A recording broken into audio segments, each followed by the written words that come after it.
The S25 Edge versus the S25 Plus. This is an interesting conversation because a lot of people think that the Edge shouldn't exist because of the Plus. And, well, you might have a point, but also I don't think that one has to negate the other, right? And even though there's rumors that the S25 or that the Edge might replace the Plus next year, I think it still has a little ways to go because there's quite clearly some trade offs. Obviously, you look at the back of the phone, the Plus has 3 cameras, the Edge has 2, but you do get the 200 megapixel camera with the Edge versus the 50 over here. The cameras in this phone are basically 4 years old at this point. This one has, I believe, the same ultra wide, but this one has a different 200 megapixel camera. So it's supposedly, on paper, it's supposed to be better. I don't even know that it's necessarily better. As I've been testing it, taking shots, I mean, they both look kind of equal. I don't really think that the 200 megapixels definitely stands it out apart as much as the numbers would indicate. But you get faster charging. You get 45-watt charging over here, albeit the phone is about 2 millimeters thicker. I mean, you can still tell a difference here. Like, it's not as clear-cut as it is with the Ultra. It's like 3 millimeters narrower or thinner than the Ultra, but it's only about 2 when it comes to the Plus. Actually, it's about 1.7, something like that department, and it's about 30 grams lighter. I mean, you can still tell a difference. I mean, when you pick up both of the phones, the Plus is still heavier, but is heavier really that big of a deal when you're only talking about 190 grams? They both have the same display, 6.7-inch AMOLED, 2 times, all that great stuff, Quad HD Plus resolution, 120 hertz.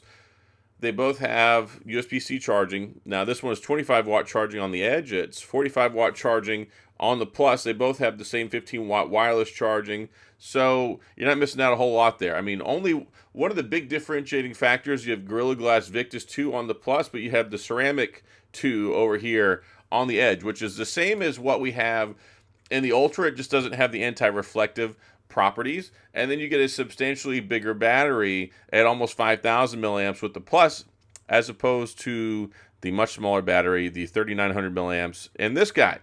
So you're going to get basically the same screen experience. You're going to get better battery life because you've got like 1,100, well, about 1,000 milliamp extra battery over in this guy, and it's going to recharge a little bit faster. A lot of people are like, oh, 25-watt charging, it sucks. Well, yes, but it's only a 3,900 milliamp battery. It will charge faster, like it will charge faster than you think, right? With the 25-watt charging, it'll still get 30%, it'll still get 50% charged in 30 minutes, which is fine. But yeah, over here, you're going to get better battery life. You're going to get longer battery life. Now, is that a big enough trade-off, especially whenever this phone costs $1,000 more? $999, $1099. And a lot of people were upset because, like, you don't compare that to the Ultra. I'm like, well, I am going to compare it to the Ultra, and I'm comparing it to the Plus, right? So is it really worth the idea of having a 30-gram lighter phone that's about 2 millimeters thinner, minus a camera, for $100 extra than this, when effectively it's almost the same experience in almost every single way? That's a difficult decision. It really is.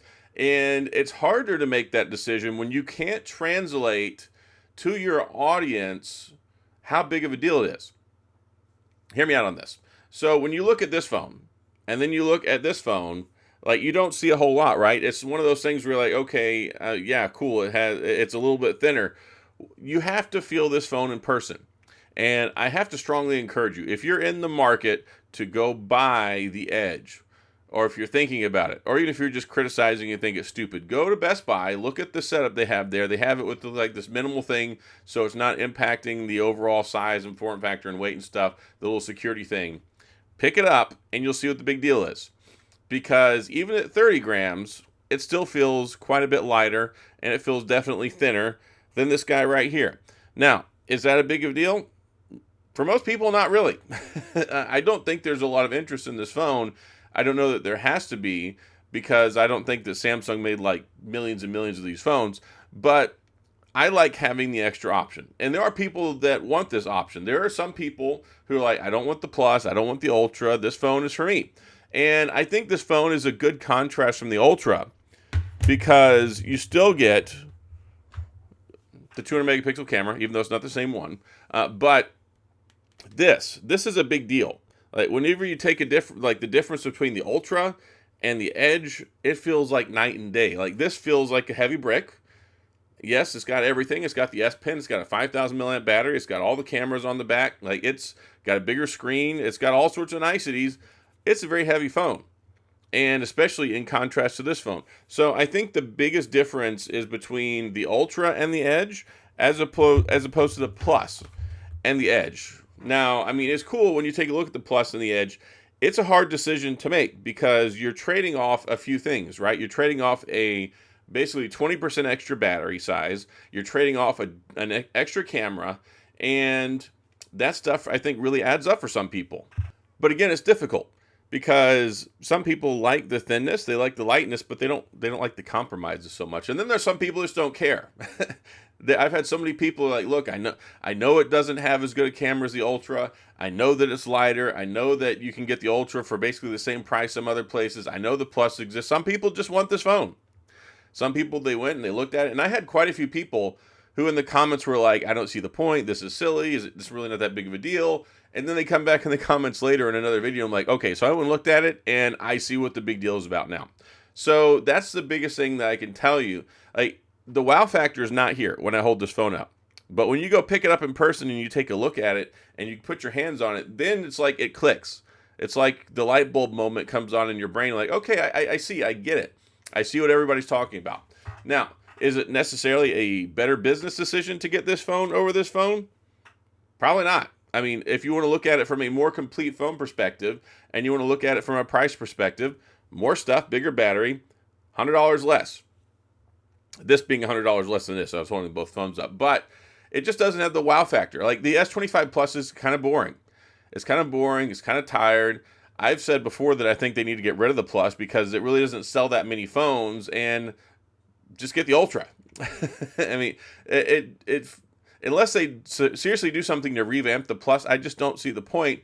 Yes, it does have a little bit bigger screen and all that stuff, but they've got basically 4-year-old cameras in here. Like what they've been doing with the regular S series versus the Ultra is very frustrating because it's like, okay, you can buy it, and it does have a nice screen. It has decent battery life. It's got the Snapdragon 8 Elite, but why are we paying $1,000 for 4-year-old cameras? I mean, that's kind of frustrating, right? So, and I know when they do it, like they keep it dumbed down and they keep it kind of battered down a notch because they don't want it to cut in on their Ultra sales. They want people to buy the Ultra.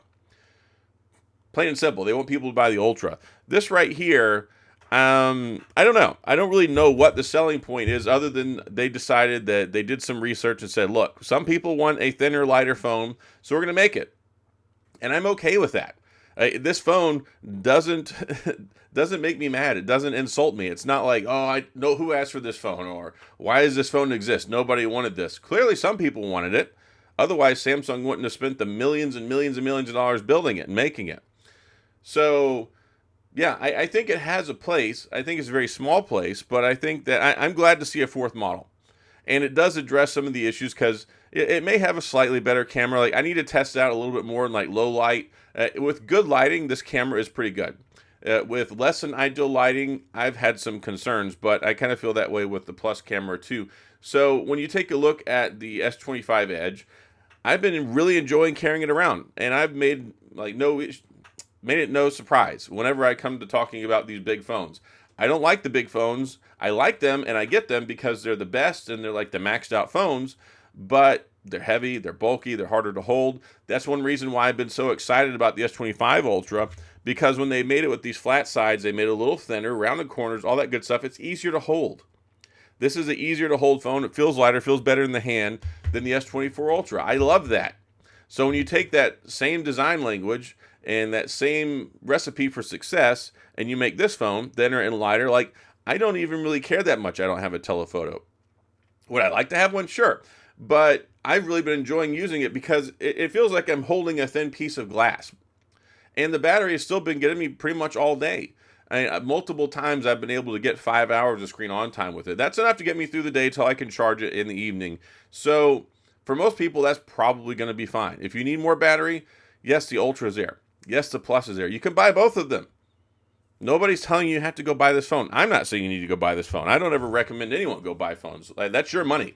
I'm just here to give you my thoughts and let you know what I think about it as I test these phones out and all that good stuff. But if you want to look at it from a money sense, this is a more complete phone. It is cheaper, and it has everything that everyone's complaining this one doesn't. But then everybody complained about this phone before because, oh, well, it doesn't do enough. I wish it had this. I wish it did that. I wish that, it had better cameras. Everybody is going to complain.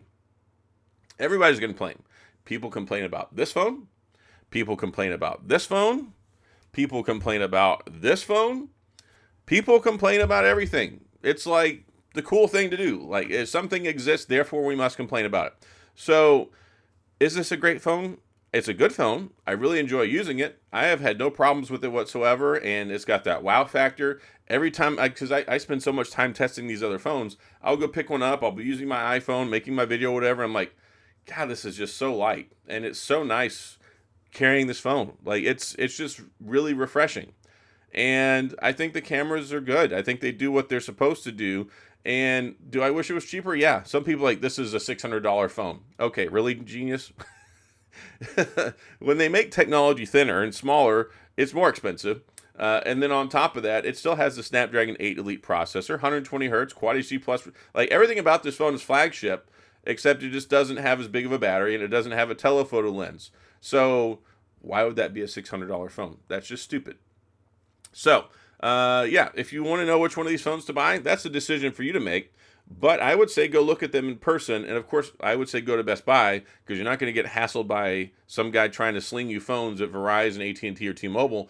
But they have a Samsung display.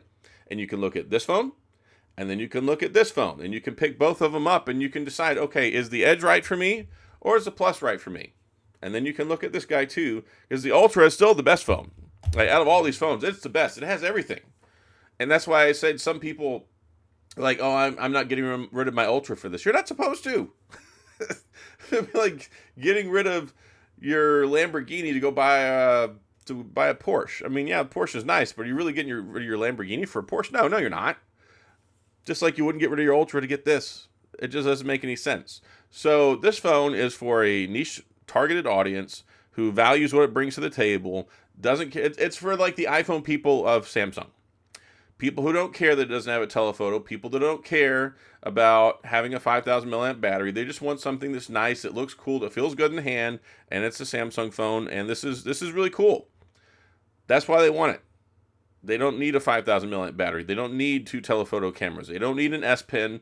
They just want to have a high-end, high-quality, premium, super cool, thin phone with a big screen. And this checks all those boxes. So, yeah, it's up to what you want. But I just wanted to kind of do like a comparison, let you know, yeah, this phone technically on paper has more features. But does that mean you should go buy it? Maybe, maybe not. That's up to you. But I definitely enjoy this phone more than I enjoy this phone. So, that's all I got. If any questions, comments, gripes, concerns, complaints, all that stuff, of course, please go to the comment section. I'll do my best to get back with you. If you enjoyed the video, please hit the like and the subscribe button and the little notification bell if you want updates when new videos come out. And as always, thanks for being here. I appreciate you watching, and I'll see you guys next time.